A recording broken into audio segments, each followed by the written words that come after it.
Hello guys, welcome back to the Sportsman Untitled Extra. I'm delighted to be joined by Johnny from Boro Breakdown and Ollie Mann from Sheffield United Way. And today we're going to look at 5 managers under the Championship spotlight. These can be for good or bad reasons. Could they be out of a job soon? Who have you got for us, Johnny, to kick us off? I've got Marty Cifuentes to kick things off. It's a really difficult moment for Leicester at the minute. They're struggling both on and off the pitch. There was a big announcement this last week where they said it was a big reset at the club. And now normally when a big reset happens, a manager departure tends to follow suit.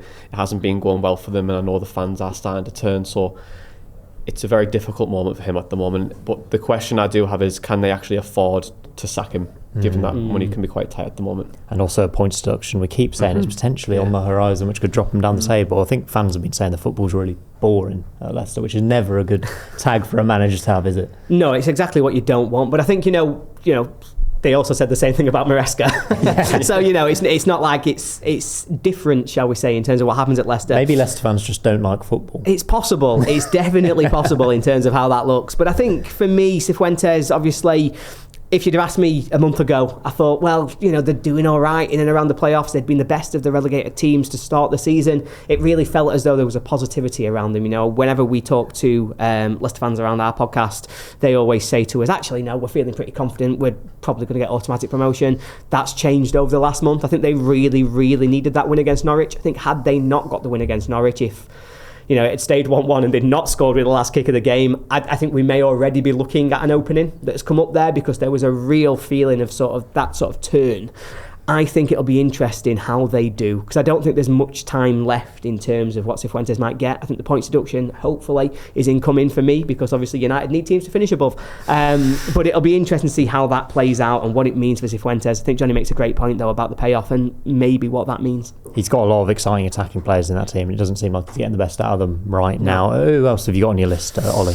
Yeah, really interesting one. One who might be poached for different reasons. I'm thinking at Kieran McKenna. And I think there's a really interesting debate to be had there. I think one of the big things for me is what's happening long term at Celtic. That feels like the right sort of place for him. I know obviously there's a lot of family ties there in terms of his connections to the club, and that has always felt to me as though it's just a natural switch. I think McKenna has obviously been riding a high in terms of his reputation, and last season in the Premier League doesn't seem to have taken a massive hit in terms of where he's seen. Everybody recognises Ipswich were probably the best of the relegated teams. I know Leicester finished above them, but I think, generally speaking, Ipswich were more likely to pass the sort of eye test. And so, I think it's a really interesting one. Does he stay and say, we're going to get promoted again, I can do this? Or does he look at where they are in the league right now? I know they're getting better, they're on a decent run, but does he want to take that risk, or does he jump while his stock's high? Celtic right now is a good job to take on, because obviously they're not top of the league. You can ride in and be the one who overtakes Hearts and takes them to glory. You get a shot at the Champions League next season. It feels like the perfect opportunity if it comes for him. And so there's a question for me about, does he get poached, and is potentially somewhere like Celtic the perfect job for him? He's heavily linked with every job that becomes available. That's like higher than what he is, isn't it? So it's only a matter of time until McKenna moves on, to be honest with you, Simon. I think he's an excellent coach, done very, very well at Ipswich. I just think, I agree with Ollie. It's just that next step for him now, which I think he's, dare I say it, slowly outgrowing his position at Ipswich. Not the club, but his position. I think he can continuously improve. It's interesting, isn't it? Because they could well be a Premier League club again next season with him in charge. So it'd be interesting to see what happens with him. Have you got anyone else you want to raise here, John? I think Chris Davies needs to be under the spotlight. With Birmingham, ambitious owners, big demand to do well this season. Everyone's tipping them for promotion. The south sides of the playoffs right now, and yes, they have turned a corner with the results that they've got. But ultimately, I think they're underperforming. I think there's still a lot of improvements to be made. It's going to be a decision, I would say, in December, where you look at it and say, are we where we want to be? And if they're not, then they're pretty ruthless at Birmingham, So potentially one to definitely look at. Was it Wagner? Tom Wagner? That's his name, innit? And it got confused with the X Factor. He was at Wrexham, wasn't he, saying how it was this season for promotion, and it's like he wasn't taking any of the pressure away from Davis. Now, I know he's done well in recent weeks, and they scored 4 goals in 2 games in a row, didn't they? And looked quite good, but it could go at any time, especially if they're not in the conversation in January. Absolutely. I think they'll probably be looking to invest as well. They'll really think as though there's an opportunity to kick on here. You look at the top of the Championship right now and it's open. I mean, all of the predicted sort of teams. We feel as though there's predictability to the Championship. You look at your parachute teams, and generally speaking, they're going to lock out the top 4 parts of this team. That's not happening. There is an opportunity for teams on the outside, and Birmingham expected to be the best of the rest, I think, at the start of the year. I think they really thought they were going to come in, attack this division, and be very comfortably a top 6 team. If they're not there and they're thinking about their January investment, do you invest it in a manager if you're not certain he's the one? They're ruthless. They're always going to be. They may be looking for the opportunity to switch. Maybe they roll the dice. Maybe they think they can get a big name in who might be able to drive them forward. But I think there's another club in almost exactly the same position, slightly lower down the table. But effectively, the question is, at what point do the club outgrow the manager? The other team in basically the same situation is Wrexham for me. And at what point do the club have to look beyond their current manager? Somebody who's done fantastically well. Somebody who's probably, to this point, their job is massively underrated. Nobody's given them the credit they deserve for how well they've driven these teams forward, for how they've been the catalyst behind taking teams to highs that potentially weren't expected. People look at it now and they go, well, obviously, of course you walk through 4 divisions. They had all that money. But it's an unbelievable job that Parkinson's done. But on the sort of brass tacks of it, I don't see him as an elite Championship manager. It's just not where I see Phil Parkinson. I don't think he's ever been that throughout his career.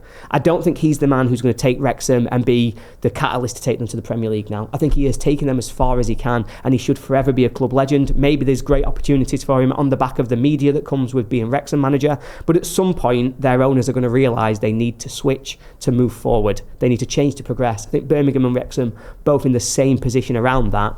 The only question is, how soon does that point come? I think it's nearer for Birmingham than Wrexham, but I wouldn't be shocked if Parkinson doesn't last the season. I disagree on Parkinson, by the way, for what it's worth. I don't think he's an elite Championship manager. I think I agree with you there. But I think if you look at how Wrexham have grown into the season as well, I think they've got 11 points from their last 5 games. They're unbeaten in their last 5 games. They're getting better and better. He is the safest pair of hands manageable, very underrated. They're definitely not going to get relegated this season. No. I know that wasn't the expectation, but they're still outsiders for the playoffs, I think, in my mind, under Parkinson, which could happen. I do think there's a slight difference between them and Birmingham in terms of size of club, size of project, demand for it to happen now. So I think Parkinson gets the whole season. Yeah, I think it's a really interesting job for the next 12 months, to be honest. They'll have the new stand. There's ambitions, going to be more investment. I 100% see Ollie's point in terms of why you would potentially look at Phil Parkinson. Now, do I think he's going to go this season? Probably not, but there should be questions on how quickly do you want to move up? Do you want to do it sustainably, or do you want to just because the Championship's so hard to get out of, right? Middlesbrough really struggled to get out of it. And for Wrexham, you've only really got a 3-season window, I would say, to build and get out. And is Parkinson that right man? I'm not too sure, but hear me out. Phil Parkinson, MLS. Vancouver Whitecaps. He's Ryan Reynolds fan of those. Philadelphia Union. Rob McElhenney. I mean, there's going to be a point where they're going to say, Phil, look, Wrexham, forget about it. Thank you for the memories. We loved you. Club legend. We'll build you a statue. Come to the MLS.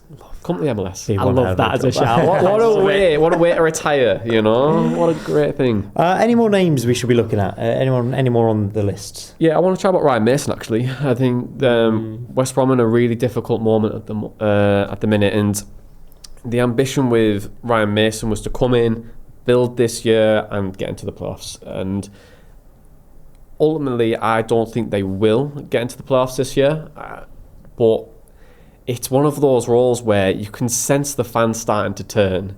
100% you can see. If you just read, I mean, if you ignore the bots on Twitter, most of the fans are like, oh, well, he needs to be given a bit more time, and do we think he's going to get the results? But if he loses the next 2, I think he'd be staring down the barrel, unfortunately. And West Brom in a position as well where a new sporting director, he's hired 2 managers and they've both nearly failed, which could speak volumes again for West Brom, which is a shame, really. What a great club to work at as well. But yeah, I just want to put him under the spotlight because I feel like he's at a crossroads. It could either go really well and they go and fly out to the playoffs, but the opposite side of it, where it's only really 2 bad results away from the Leinster. It's Coventry away on Saturday as well, which is Well, he's got one bad result.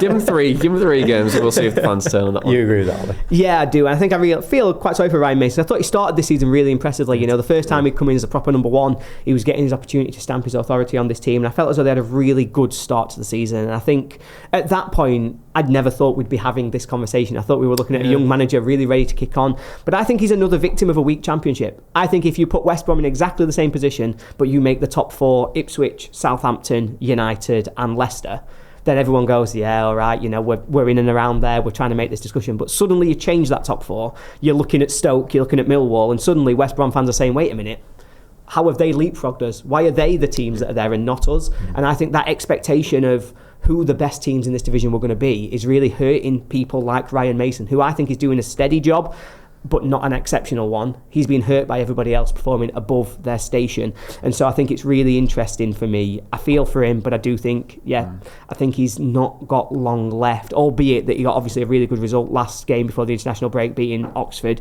which maybe gives him a little bit of leeway. Yeah, absolutely right. I think we've covered them all, haven't we? Yep, happy with that. So. Yep. Thank you very much for joining me, both of you. Get your thoughts in the comments down below. Managers under the spotlight in the Championship, whether you agree or disagree with us. Like and subscribe. We've got a Wrexham versus Ipswich preview coming your way later in the week as well, so stay tuned for that one, but we'll see you next time.